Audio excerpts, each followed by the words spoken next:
नाथेति नामानि मुहुर्वदन्ति। भक्ति महारानी ज्ञान वैराग्य के साथ सबके बीच में प्रकट होके ताता थैया करके नाच उठी और झूम झूम के नाम संकीर्तन गा उठी।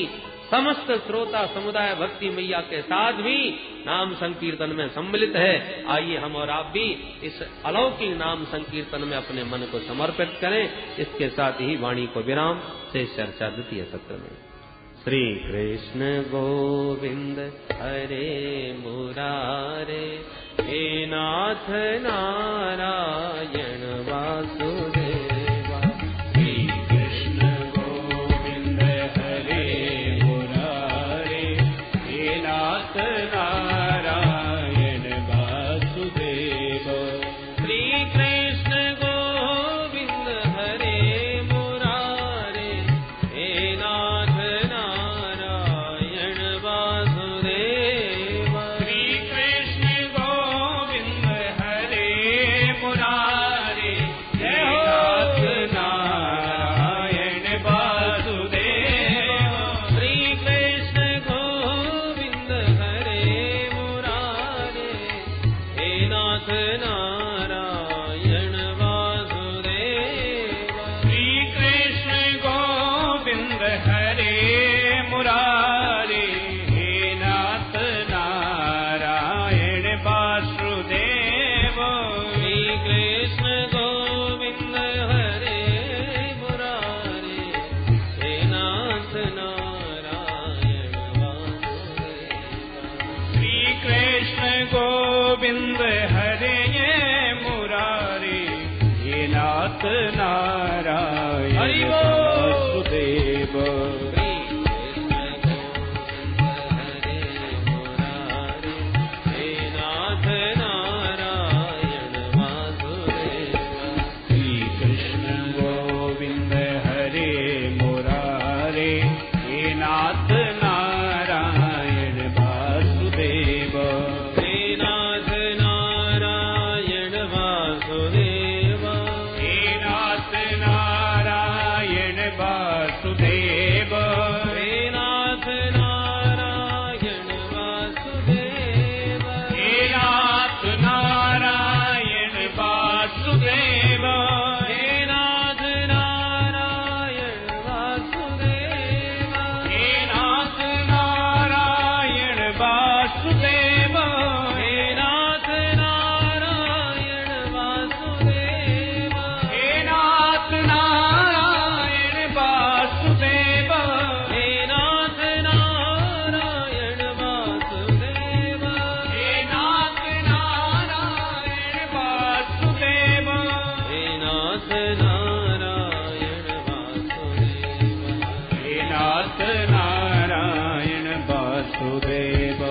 श्री कृष्ण गोविंद हरे मुरारे, हे नाथ नारायण वासुदेवा। श्री कृष्ण गोविंद हरे मुरारे, हे नाथ नारायण वासुदेवा।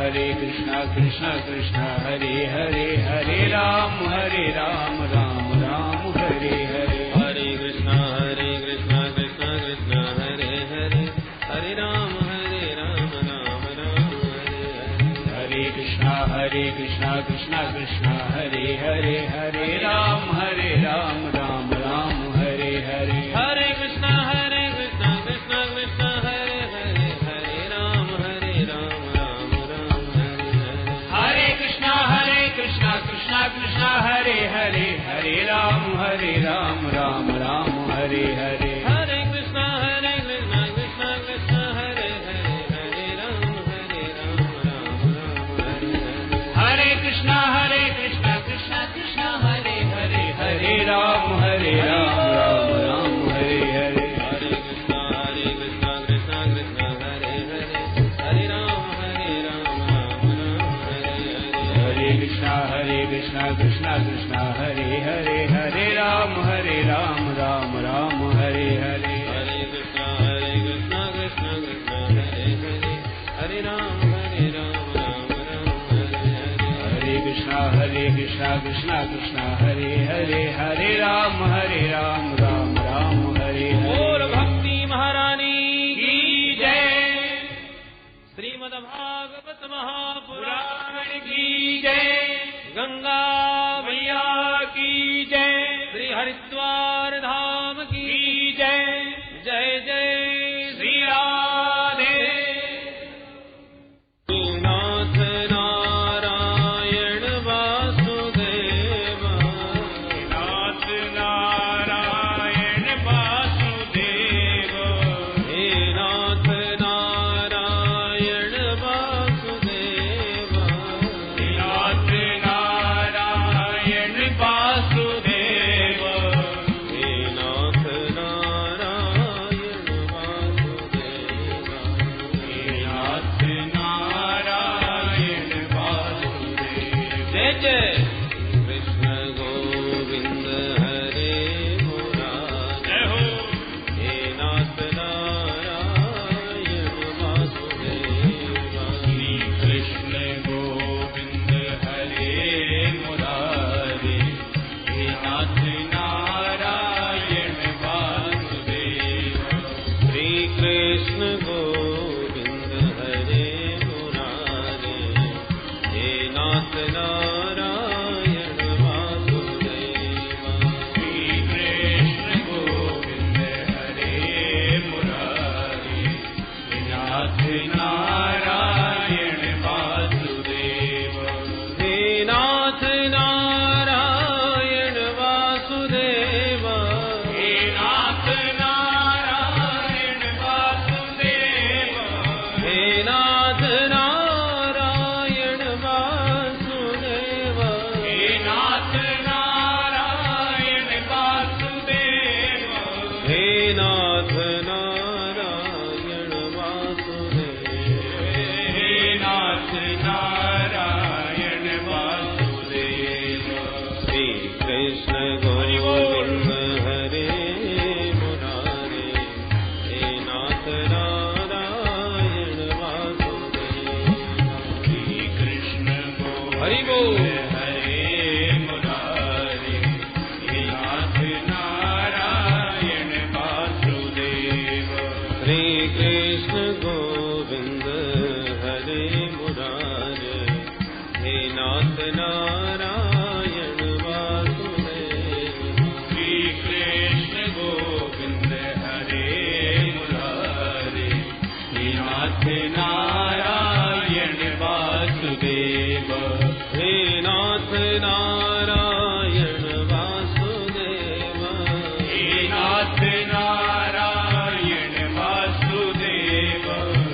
नाथ नारायण वासुदेव। हे नाथ नारायण वासुदेव हे नाथ नारायण वासुदेव। हे नाथ नारायण वासुदेव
भक्ति सुतौ तौ तरुणौ गृहीत्वा प्रेमैकरूपा सहसा विरासे। श्री कृष्ण गोविंद हरे मुरारे नाथेति नामानि मुहुर्वदन्ति।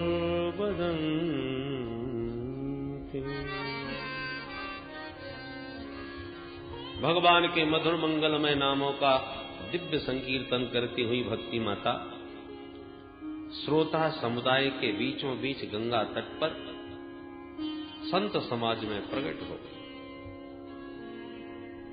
श्रोता बंधु सब तर्क वितर्क करने लगे।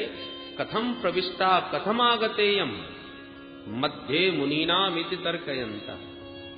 ये कहां से आई, कब इन्होंने हमारे बीच प्रवेश किया, पता ही नहीं चला, कैसे प्रकट हो गई।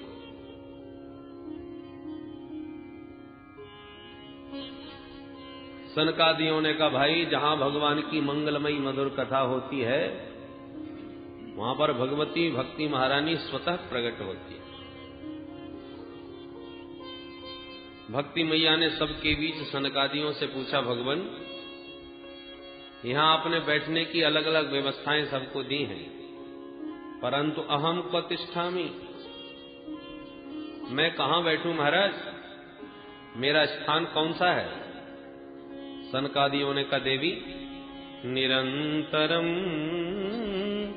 वैष्णव मानसानि। या जितने भी वैष्णव भक्त श्रोता समुदाय जो बैठा है उन सबके हृदय भवन में जाकर के आप विराजमान हो जाइए, क्योंकि त्रिभुवन में वही धन्य है जिसके हृदय भवन में देवी भक्ति का निवास है। जिसके भवन में भक्ति महारानी विराजमान हो जाए तो उसे भगवान के पीछे नहीं भागना पड़ता, अपितु भगवान ही उसके पीछे पीछे भागने लगते। सकल भुवन मध्ये निर्धनास्तेऽपि धन्या निवसति हृदयेषां श्रीहरेर्भक्तिरेका। हरिरपि निजलोकम् सर्वथा तो विधाय प्रविशति हृदि तेषाम् भक्ति सूत्रोपनद्धः।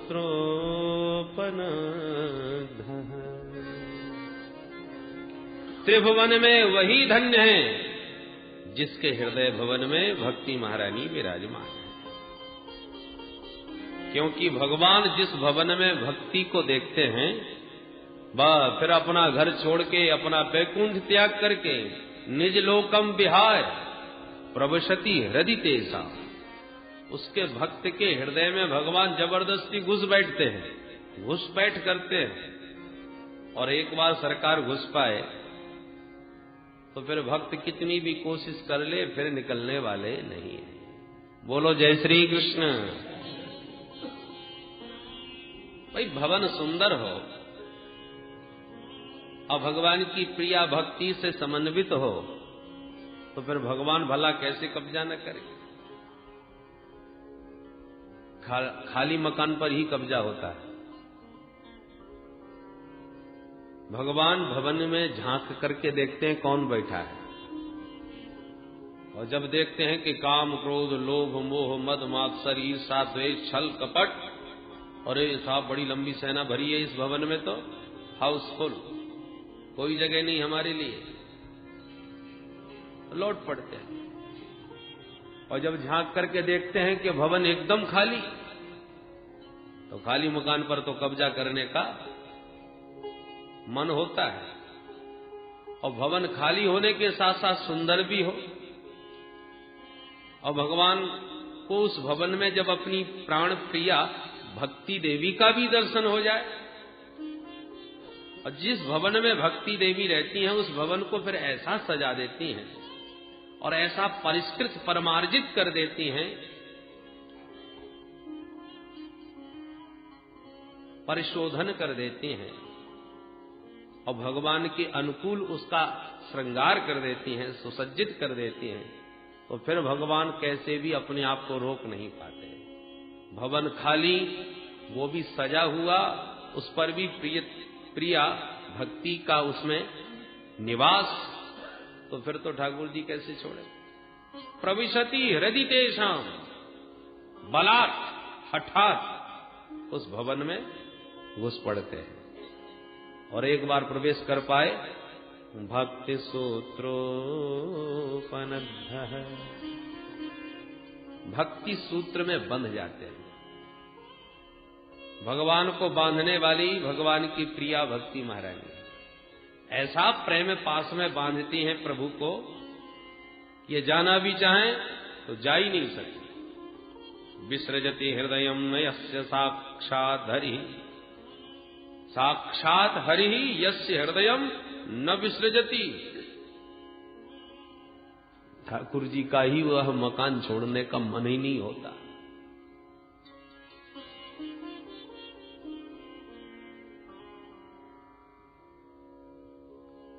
सूत जी कहते हैं, ऋषियों,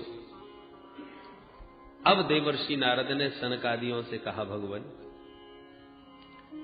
हमने प्रत्यक्ष देख लिया कि श्रीमद् भागवत के श्रवण से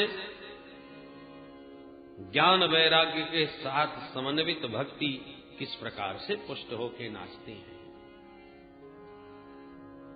परंतु अब ये प्रश्न करना चाहता हूं कि श्रीमद् भागवत के सुनने से केवल भक्ति, ज्ञान और वैराग्य ही पुष्ट होते हैं अथवा पापियों के पापों का भी प्रक्षालन हो सकता है?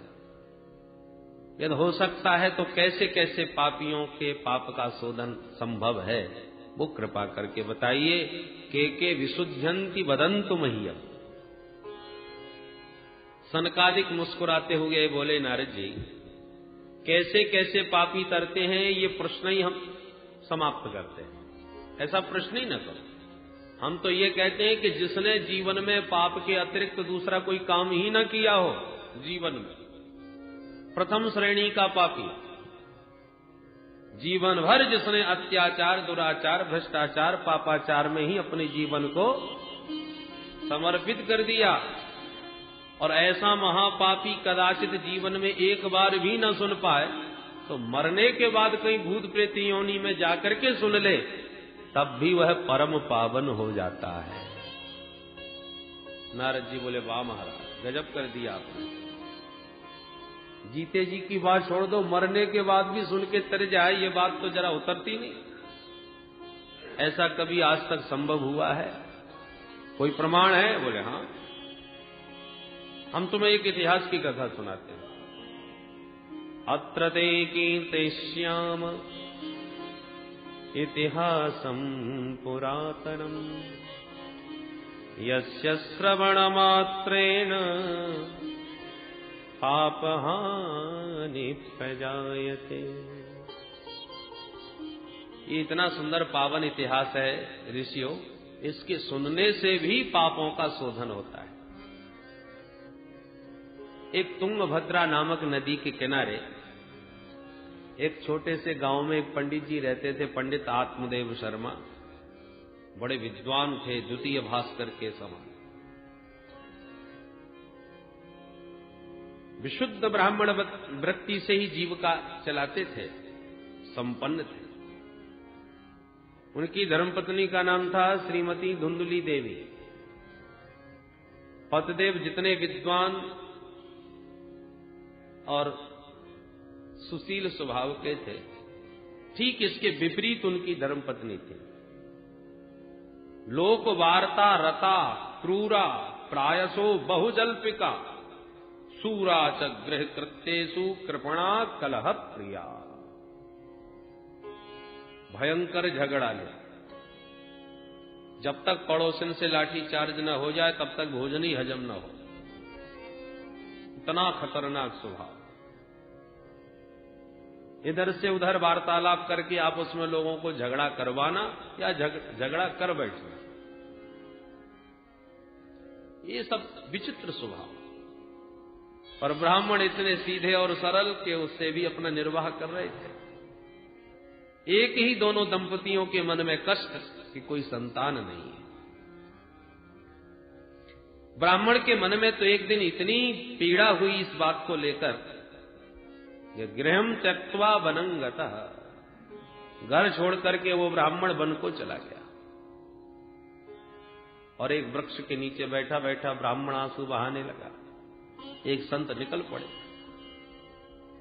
ब्राह्मण की आंखों में आंसू देखे तो विचार आया इस वन में एकांत में आंसू बहा रहा है, निश्चित प्रभु के लिए रो रहा होगा।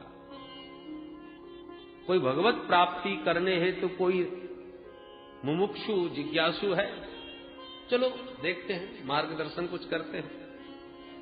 संत चले आए, पूछ दिया, कथम रोदसी विप्रत्वम काते चिंता वनीयसी बदत्वम सत्वरम मह्यम स्वस्य दुःखस्य कारणम। वो ब्राह्मण कथम रोदसी, हे ब्राह्मण क्यों रोता है भाई, कौन सी चिंता तुझे सता रही है? सत्वरम बद, शीघ्र हमको बताओ। ब्राह्मण ने देखा कि एक संत सहानुभूति दिखा रहे हैं, तो संत के सन्मुख और मुक्त कंठ रो पड़ा, चरणों में चिपक गया ब्राह्मण।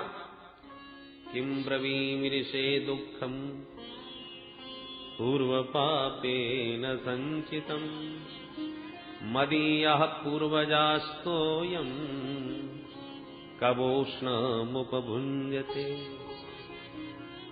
महाराज क्या बताऊं अपने मन की बात, न जाने पूर्व जन्मों के कितने पाप उदय हो गए। पूर्वजों को जल देता हूं तो उनकी आंखों में आंसू आ जाते हैं, क्योंकि मेरे बाद उन्हें कोई जल देने वाला नहीं। भगवान का दिया घर में सब कुछ है महाराज, पर संतान के बिना वो घर काटने को तोड़ता है। एक गाय पाली मैंने महाराज, वो भी बांझ है, उस गाय के कोई बछड़ा नहीं हुआ, बरसों से घर में बंधी है। एक वृक्ष लगाया, वो भी कितना बड़ा हो गया, पर अब तक उसमें एक फल नहीं आया। बताइए मेरा दुर्भाग्य।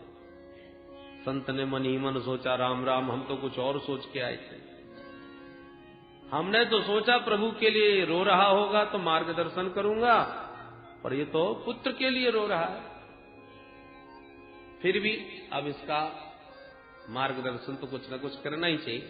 संत जी समझाने लगे, मुंचा ज्ञानम प्रजारूपम बलिष्ठा कर्मणो गति विवेकम तु समासाद्य त्यज संसार वासना। ए ब्राह्मण, क्या बेटा बेटियों के चक्कर में रोता है? ये महा अज्ञान है। कर्मों की गति बड़ी गहन है और बड़ी बलवती है, इसलिए विवेक को जगाओ, विवेक से काम लो और संसार की इन बेटा बेटियों की आसक्ति की वासना को निकाल दो। कौन किसका बेटा? राजा सगर के 60,000 बेटा हुए थे ब्राह्मण, इतिहास पढ़ा होगा या सुना होगा, पर कौन से बेटे ने सुख दिया सगर को? पीढ़ियां लग गई तपस्या करते करते, तब तो जाके पूर्वजों का उद्धार कर पाए। धर्मात्मा अंग का नाम सुना होगा, संतानहीन थे, बड़े बड़े यज्ञ किए, तब जाके एक बेटा हुआ, सो निकल पड़ा नास्तिक बैन। ऐसा नास्तिक निकला कि घर छोड़ के बाप को ही भगना पड़ा। तो बेटे के हो जाने से तुम सुखी हो ही जाओगे, इसकी क्या गारंटी है? ब्राह्मण ने कहा, सुनो महाराज जी, ये प्रवचन देना तो मुझे भी बहुत आता है, मैं भी पढ़ा लिखा हूं। अरे आप बाबा बैरागी बेटे का सुख जानते ही क्या हो? छोटे छोटे बच्चे पापा पापा कह के तुतला तुतला के बातें करते हैं मीठी मीठी, कितना आनंद आता है, रसगुल्ला सा घुल जाता है कान में। वो तोतली वाणी सुनने के लिए मेरे कान कब से तरस रहे हैं। मुझसे कोई बात करने वाला बालक ही घर में नहीं। गृहस्थ सरसो लोके पुत्र पौत्र समन्वित छोटे छोटे बच्चों की किलकारियों से गूंजते हुए घर गृहस्थी का आंगन ही कुछ अनोखा होता है। मुझे आपका कोई प्रवचन नहीं सुनना है, मुझे तो बेटा चाहिए। संत जी समझ गए बेटे का भूत सवार है इसको, इस समय इसके अलावा कुछ नहीं सुनेगा ये।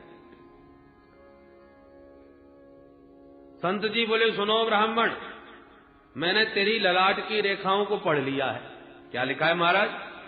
बोले, तेरे माथे में तो स्पष्ट लिखा है, सप्त जन्मावधि तव पुत्रो नैवच नैवच। तू आज की बात छोड़, 7 जन्म तक तुझे कोई संतान नहीं हो सकती। जो सुना, अब तो ब्राह्मण का दुख दुगना हो गया। जोर से सिर उठा के पटका संत जी के चरणों में। संत जी घबरा गए, ब्राह्मण ये क्या कर रहे हो भाई, मर जाओगे? ब्राह्मण ने कहा, मरने तो मैं बैठा ही था, मैं तो अपना दुख से वैसे ही मर रहा था, आपने दुख दूर करने की जगह 7 गुना और बढ़ा दिया। मैं तो इसी जन्म के लिए रो रहा था, आपने 7 जन्म का हिसाब और सुना दिया। अब या तो मुझे बेटा दो महाराज, नहीं तो दूसरी बार इतनी जोर से पटकूंगा कि मेरे तो प्राण निकल ही जाएंगे, मैं तो निश्चित मर जाऊंगा, पर आपको भी ब्रह्म हत्या लगेगी जरूर। मुझ ब्राह्मण का जो भी कष्ट है उसके कारण आप बनोगे महाराज। संत जी की धड़कन तेज हो गई, हे भगवान, ये खाम का ब्रह्म हत्या मोल ले ली हमने। हम अपनी रास्ता जा रहे थे, लेना एक न देना दो। अब ये कहता है इसकी मृत्यु का कलंक मुझे लगेगा। अरे भाई, मैंने क्या किया तेरा? बोले, महाराज आपने मेरा दुख बढ़ा दिया है, अब या तुरंत मुझे बेटा दो, नहीं मरता हूं, और आप ब्रह्म हत्या के लिए तैयार हो जाओ। संत जी ने कहा, सुनो सुनो, ऐसा ना करो भैया, देखो विधाता ने जब तुम्हारे ललाट पर लिखा नहीं संतान योग, तो मैं कहां से दूंगा? बोले, कहीं से भी दो महाराज, मुझे इतना विश्वास है संतों के वचन पर, विधाता को भी विचार करना पड़ता है। वो चाहे तो विधाता के विधान को पलट दे महाराज। ओहो, संत जी समझ गए ये छोड़ने वाला नहीं, तो भगवान का नाम लिया, हे प्रभु अब आप इलाज रखो। और भगवान का नाम लेके एक फल ब्राह्मण के हाथ थमा दिया। पंडित जी, ये फल लेकर के जाओ और जाके अपनी धर्म पत्नी जी को खिला देना, मुझे विश्वास है कि प्रभु ने चाहा तो निश्चित उसको बेटा हो जाएगा। बस इतना सुनते ही ब्राह्मण खुशी के मारे उछल पड़ा। बस बस महाराज, बन गया काम, अब तो जल्दी बताइए, कुछ नियम तो नहीं पालने पड़ेंगे? बोले, नहीं नहीं, नियम तो कुछ पालने पड़ेंगे ब्राह्मण, केवल खास नियम, ज्यादा नहीं है। एक समय भोजन करना, पवित्रता के साथ रहना, जीवों पर दया करना, किसी से लड़ाई झगड़ा न करना, ये सब 2-4 नियम ये तुमने ठीक से पालन किए तो तेन पुत्रोति निर्मलः, बहुत सुंदर बेटा हो जाएगा। बस सुनते ही ब्राह्मण ने साष्टांग दंडवत किया संत जी को और फल हाथ में लेकर के घर को दौड़ लगाई। अरे सुनते हो, देखो क्या सुंदर सुस्वादु फल लाया हूं, जल्दी से पालो, खा लोगी तो बेटा हो जाएगा। ब्राह्मणी बड़े चक्कर में, ये किसने दिया महाराज ये फल? पूरी कहानी सुना डाली। अब धुंधली ने सोचा कि भगवान जाने किसने दिया होगा, कौन सा मंत्र पढ़ा होगा, कोई मेरे ऊपर जादू टोना तो नहीं चल रहा। मैं तो बहुत विचार के ही काम करती हूं, ऐसे इनकी तरह आंख मूंझ के विश्वास नहीं करती। पंडित जी से फल तो ले लिया, पर ब्राह्मणी बोली, महाराज आप अपना काम करो, मैं अभी नहा धो के शुद्ध पवित्र होके पूजा पाठ करके तब खाऊंगी। हाँ ठीक बात कही, पर खा जरूर लेना, भूल मत जाना। यूं समझा बुझा के फल दे के पंडित जी तो चले गए और आस पड़ोस में मित्रों के पास बैठ बैठ के कहानी सुनाने लगे। देखना, अब 9 महीने बाद हमारे घर में भी किलकारियां गूंजेंगी। अब उधर देवी जी फल लिए बैठी है, हे भगवान खाऊं क्या न खाऊं। इतने में आ गई पड़ोस। अरे बहन धुंधली, ये क्या सोच रही हो बैठी बैठी? धुंधली ने पूरी कहानी तुरंत ही सुना दी। बहन मैं बड़े झंझट में पड़ गई यार, मेरी समझ में नहीं आ रहा कि इस फल को खाना चाहिए कि नहीं। पड़ोसन ने कहा, इसमें सोचने की क्या बात है? अरे तेरे भाग्य खुल गए, जो संत की कृपा से फल मिल